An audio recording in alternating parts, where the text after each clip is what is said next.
नमस्कार श्रोता बंधुगण।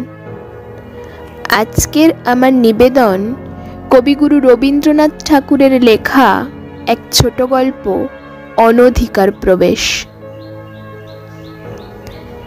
एकदा प्रातःकाले पथेर धारे दाड़ाइया एक बालक आर एक बालकेर सहित एकटी असम साहसिक अनुष्ठान सम्बन्धे बाजी राखियाछिल। ठाकुर बाड़ीर माधवी बितान हईते फुल तुलिया आनिते पारिबे किना इहा लइयाई तर्क। एकटी बालक बलिल पारिब, आर एकटी बालक बलिल कखनोई पारिबे ना। काजटी शुनिते सहज, अथच करिते केन सहज नहे ताहार बृत्तान्त आर एकटु विस्तारित करिया बला आवश्यक। परलोकगत माधवचंद्र तर्कबाचस्पतिर विधवा स्त्री जयकाली देवी राधानाथ जीउर मंदिरेर अधिकारिणी। अध्यापक महाशय टोले जे तर्कबाचस्पति उपाधि प्राप्त हइयाछिलेन, पत्नीर निकटे एक दिनेर जन्य से उपाधि सप्रमाण करिते पारेन नाई। कोनो कोनो पंडितेर मते उपाधिर सार्थकता घटियाछिल कारण तर्क एवं वाक्य समस्तई ताहार पत्नीर अंशे पड़ियाछिल। तिनी पति रूपे ताहार सम्पूर्ण फल भोग करियाछिलेन।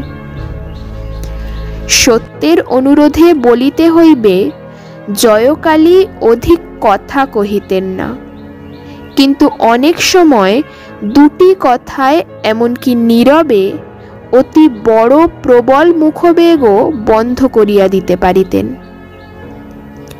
जयकाली दीर्घाकार दृढ़ शरीर, तीक्ष्ण नासा, प्रखर बुद्धि स्त्रीलोक। ताहार स्वामी बर्तमाने ताहादेर देवत्वर सम्पत्ति नष्ट हइबार जो हइयाछिल। विधवा ताहार समस्त बाकी बकेया आदाय, सीमा सरहद स्थिर एवं बहुकालेर बेदखल उद्धार करिया समस्त परिष्कार करियाछिलेन। ताहार प्राप्य हईते केह ताहाके एक कड़ी वंचित करिते पारित ना। एई स्त्रीलोकटिर प्रकृतिर मध्य बहुल परिमाणे पौरुषेर अंश थाकाय ताहार यथार्थ संगी केह छिल ना। स्त्रीलोकेरा ताहाके भय करित। परनिंदा, छोट कथा बा नाकी कान्ना ताहार असह्य छिल। पुरुषेराओ ताहाके भय करित, कारण पल्लीबासी भद्र पुरुषदेर चंडीमंडपगत अगाध आलस्यके तिनी एक प्रकार नीरव घृणापूर्ण तीक्ष्ण कटाक्षेर द्वारा धिक्कार करिया जाइते पारितेन, जाहा ताहादेर स्थूल जड़त्व भेद करियाओ अंतरे प्रवेश करित। प्रबल रूपे घृणा करिबार एवं से घृणा प्रबल रूपे प्रकाश करिबार असाधारण क्षमता एई प्रौढ़ा विधवाटिर छिल। विचारे जाहाके अपराधी करितेन ताहाके तिनी कथाय एवं बिना कथाय, भावे एवं भंगिते एकेबारे दग्ध करिया जाइते पारितेन। पल्लीर समस्त क्रियाकर्मे विपदे सम्पदे ताहार निरलस हस्त छिल। सर्वत्रई तिनी निजेर एकटी गौरवेर स्थान बिना चेष्टाय अति सहजेई अधिकार करिया लइतेन। जेखाने तिनी उपस्थित थाकितेन सेखाने तिनी जे सकलेर प्रधान पदे से सम्बन्धे ताहार निजेर अथवा उपस्थित कोनो व्यक्तिर मने किछु मात्र सन्देह थाकित ना। रोगीर सेवाय तिनी सिद्धहस्त छिलेन, किन्तु रोगी ताहाके जमेर मतोई भय करित। पथ्य बा नियमेर लेश मात्र लंघन हइले ताहार क्रोधानल रोगेर ताप अपेक्षा रोगीके अधिक उत्तप्त करिया तुलित। एई दीर्घाकार कठिन विधवाटी विधातार कठोर नियमदंडेर न्याय पल्लीर मस्तकेर ओपर उद्यत छिलेन। কেহ তাহাকে ভালোবাসিতে অথবা অবহেলা করিতে সাহস করিত না। পল্লীর সকলের সঙ্গেই তাহার যোগাযোগ ছিল, অথচ তাহার মতো অত্যন্ত একাকিনী কেহ ছিল না। বিধবা নিঃসন্তান ছিলেন। পিতৃমাতৃহীন দুইটি ভ্রাতুষ্পুত্র তাহার গৃহেই মানুষ হইত। পুরুষ অভিভাবক অভাবে তাহাদের যে কোনো প্রকার শাসন ছিল না, এবং স্নেহান্ধ পিসিমার আদরে তাহারা যে নষ্ট হইয়া যাইতেছিল এমন কথা কেহ বলিতে পারিত না। তাহাদের মধ্যে বড়টির বয়স 18 হইয়াছিল। মাঝে মাঝে তাহার বিবাহের প্রস্তাবও আসিত, এবং পরিণয় বন্ধন সম্বন্ধে বালকটির চিত্ত উদাসীন ছিল না। কিন্তু পিসিমা তাহার সেই সুখবাসনায় একদিনের জন্য প্রশ্রয় দেন নাই। অন্য স্ত্রীলোকের ন্যায় কিশোর নবদম্পতির নব প্রমোদগম দৃশ্য তাহার কল্পনায় অত্যন্ত উপভোগ্য মনোরম বলিয়া প্রতীত হইত না, বরং তাহার ভ্রাতুষ্পুত্র বিবাহ করিয়া অন্য ভদ্র গৃহস্থের ন্যায় আলস্য ভরে ঘরে বসিয়া পত্নীর আদরে প্রতিদিন স্ফীত হইতে থাকিবে, এ সম্ভাবনা তাহার নিকট নিরতিশয় হেয় বলিয়া প্রতীত হইত। তিনি কঠিনভাবে বলিতেন, পুলিন আগে উপার্জন করিতে আরম্ভ করুক, তারপরে বধূ ঘরে আনিবে। পিসিমার মুখের সেই কঠোর বাক্য প্রতিবেশিনীদের হৃদয় বিদীর্ণ হইয়া যাইত। ঠাকুর বাড়িটি জয়কালীর সর্বাপেক্ষা যত্নের ধন ছিল। ঠাকুরের শয়ন বসন স্নানাহারের তিল মাত্র ত্রুটি হইতে পারিত না। পূজক ব্রাহ্মণ দুটি দেবতার অপেক্ষা এই একটি মানবীকে অনেক বেশি ভয় করিত। পূর্বে এক সময় ছিল যখন দেবতার বরাদ্দ দেবতা পুরা পাইতেন না, কারণ পূজক ঠাকুরের আর একটি পূজার প্রতিমা গোপন মন্দিরে ছিল। তাহার নাম ছিল নিস্তারিণী। গোপনে ঘৃত, দুগ্ধ, ছানা, ময়দার নৈবেদ্য স্বর্গে নরকে ভাগাভাগি হইয়া যাইত। কিন্তু আজকাল জয়কালীর শাসনে পূজার 16 আনা অংশই ঠাকুরের ভোগে আসিতেছে। উপদেবতাগণকে অন্যত্র জীবিকার জন্য উপায় অন্বেষণ করিতে হইয়াছে।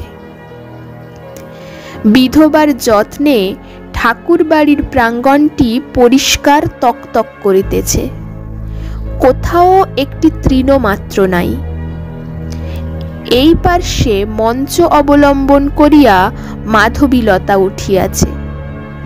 তাহার শুষ্ক পত্র পড়িবা মাত্র জয়কালী তাহা তুলিয়া লইয়া বাহিরে ফেলিয়া দেন। ঠাকুর বাড়িতে পরিপাট্য পরিচ্ছন্নতা ও পবিত্রতার কিছুমাত্র ব্যাঘাত হইলে বিধবা তাহা সহ্য করিতে পারিতেন না। পাড়ার ছেলেরা পূর্বে লুকোচুরি খেলা উপলক্ষে এই প্রাঙ্গণের প্রান্তে আসিয়া আশ্রয় গ্রহণ করিত, এবং মধ্যে মধ্যে পাড়ার ছাগ শিশু আসিয়া মাধবীলতার বল্কলাংশ কিছু কিছু ভক্ষণ করিয়া যাইত। এখন আর সে সুযোগ নাই। পর্বকাল ব্যতীত অন্য দিনে ছেলেরা প্রাঙ্গণে প্রবেশ করিতে পাইত না, এবং ক্ষুধাতুর ছাগ শিশুকে দণ্ডাঘাত খাইয়াই দ্বারের নিকট হইতে তারস্বরে আপন অজজননীকে আহ্বান করিতে করিতে ফিরিতে হইত। অনাচারী ব্যক্তি পরম আত্মীয় হইলেও দেবালয়ের প্রাঙ্গণে প্রবেশ করিতে পাইত না। জয়কালীর একটি যবনকরপক্ক কুক্কুট মাংস লোলুপ ভগিনীপতি আত্মীয় সন্দর্শন উপলক্ষে গ্রামে উপস্থিত হইয়া মন্দির প্রাঙ্গণে প্রবেশ করিবার উপক্রম করিয়াছিল। জয়কালী তাহাতে তড়িৎ এবং তীব্র আপত্তি প্রকাশ করাতে সহদরা ভগিনীর সহিত তাহার বিচ্ছেদ সম্ভাবনা ঘটিয়াছিল। এই দেবালয় সম্বন্ধে বিধবার এতই অতিরিক্ত অনাবশ্যক সতর্কতা ছিল যে সাধারণের নিকট তাহা অনেকটা বাতুলতা রূপে প্রতীয়মান হইত। জয়কালী আর সর্বত্রই কঠিন, উন্নত, স্বতন্ত্র। কেবল এই মন্দিরের সম্মুখে তিনি পরিপূর্ণভাবে আত্মসমর্পণ করিয়াছিলেন।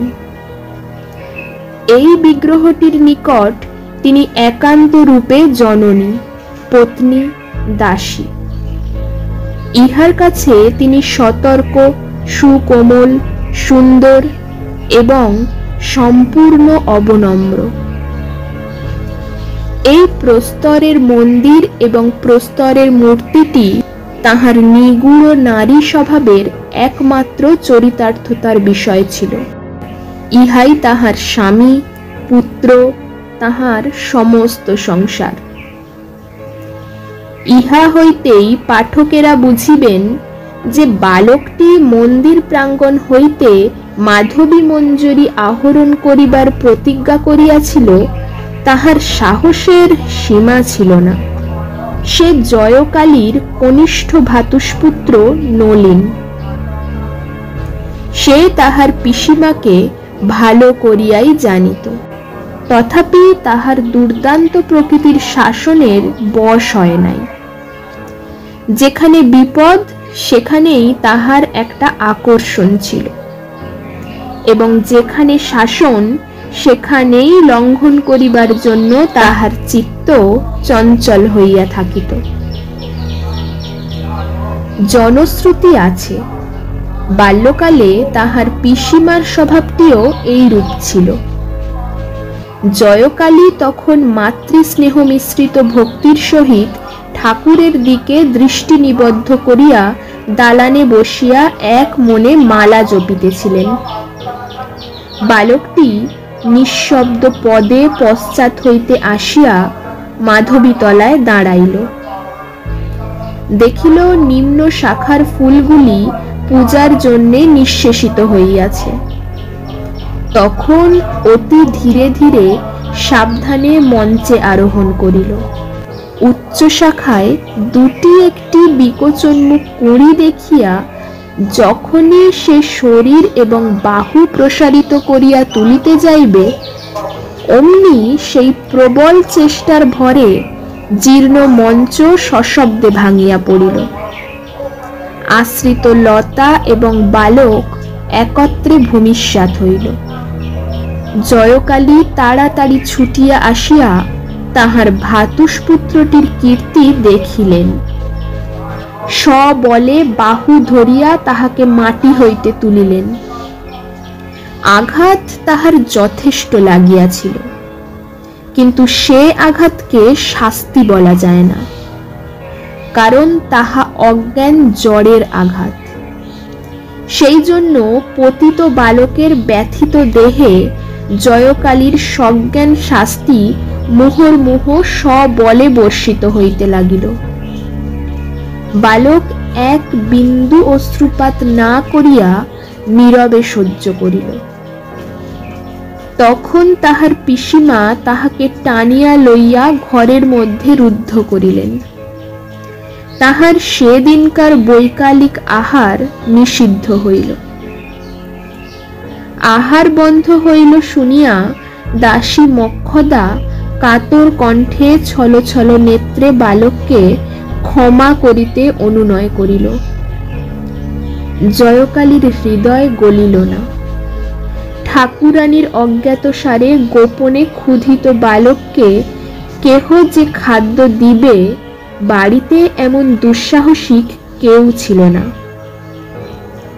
বিধবা মঞ্চ সংস্কারের জন্য লোক ডাকিতে পাঠাইয়া পুনর্বার মালা হস্তে দালানে আসিয়া বসিলেন।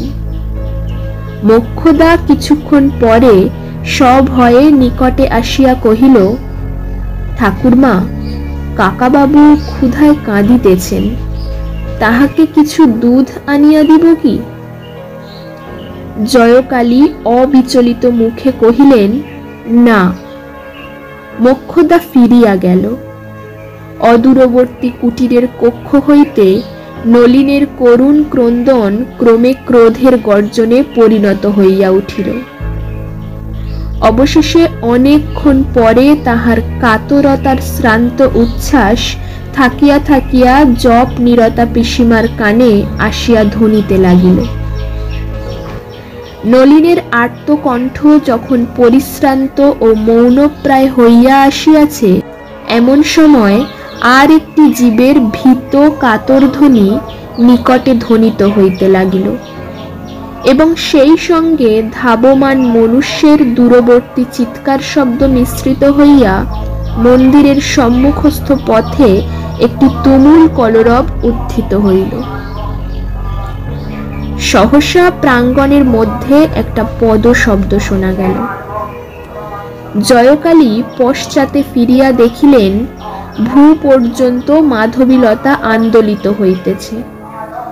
সরস কণ্ঠে ডাকিলেন, নলিন। কেহ উত্তর দিল না। বুঝিলেন অবাধ্য নলিন বন্দিশালা হইতে কোনো ক্রমে পলায়ন করিয়া পুনরায় তাহাকে রাগাইতে আসিয়াছে। তখন অত্যন্ত কঠিনভাবে অধরের ওপরে ওষ্ঠ চাপিয়া বিধবা প্রাঙ্গণে নামিয়া আসিলেন। লতা কুঞ্জের নিকট পুনরায় ডাকিলেন, নলিন। উত্তর পাইলেন না। শাখা তুলিয়া দেখিলেন একটা অত্যন্ত মলিন শূকর প্রাণ ভয়ে ঘন পল্লবের মধ্যে আশ্রয় লইয়াছে।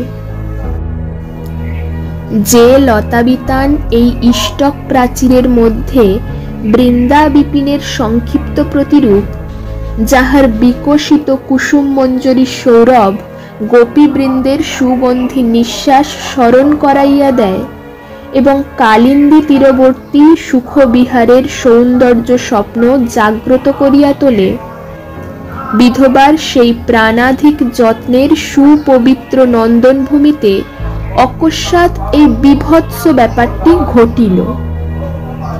পূজারী ব্রাহ্মণ লাঠি হস্তে তাড়া করিয়া আসিল। জয়কালী তৎক্ষণাৎ অগ্রসর হইয়া তাহাকে নিষেধ করিলেন এবং দ্রুত বেগে ভিতর হইতে মন্দিরের দ্বার রুদ্ধ করিয়া দিলেন। অনতিকাল পরেই সুরাপানে উন্মত্ত ডোমের দল মন্দিরের দ্বারে উপস্থিত হইয়া তাহাদের বলির পশুর জন্য চিৎকার করিতে লাগিল। জয়কালী রুদ্ধ দ্বারের পশ্চাতে দাঁড়াইয়া কহিলেন, যা বেটারা, ফিরে যা, আমার মন্দির অপবিত্র করিস নে। ডোমের দল ফিরিয়া গেল। জয়কালী ঠাকুরানী যে তাহার রাজনাথ জিউর মন্দিরের মধ্যে অসুচি জন্তুকে আশ্রয় দিবেন, ইহা তাহারা প্রায় প্রত্যক্ষ দেখিয়াও বিশ্বাস করিতে পারিল না। এই সামান্য ঘটনায় নিখিল জগতের সর্বজীবের মহাদেবতা পরম প্রসন্ন হইলেন, কিন্তু ক্ষুদ্র পল্লীর সমাজ নামধারী অতি ক্ষুদ্র দেবতাটি নিরতিশয় সংক্ষুব্ধ হইয়া উঠিল। গল্পটি কেমন লাগলো অবশ্যই কমেন্ট করে জানাবেন।